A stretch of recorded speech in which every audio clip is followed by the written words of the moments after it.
लेखक जेव्हा एखादं पुस्तक लिहितो ना, तर खूप मोठा फॅक्टर आहे एखादं बुक स्टोअर किंवा पुस्तक विक्रीचं दुकान.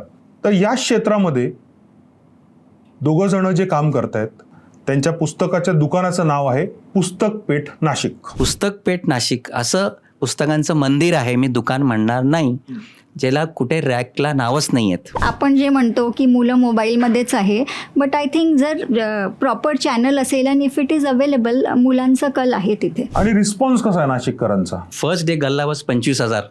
विमेन्स डेला आमची स्कीम असते, so around 75,000 in a day we have done. That is our record.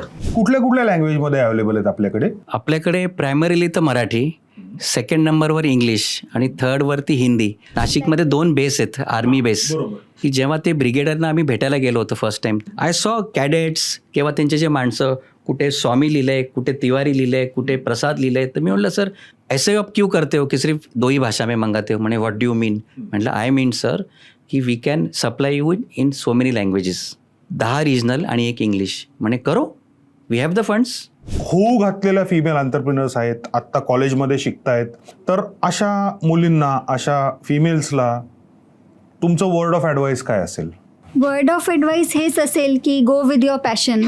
आणि एखादी गोष्ट आपल्याला आवडत असली आणि आपण त्याच्यामध्ये आपलं 100% देतो, I don't think like it never goes waste. Maharashtra हा एकच राज्य आहे जिथे दिवाळी अंक हा प्रकार छापला जातो आणि आहे. हा कुठल्याच दुसऱ्या स्टेटमध्ये नाही आहे. मी तुम्हाला जर टॉप 10 पुस्तकं विचारली तर ती कुठली असतील? आता टू स्टार्ट विथ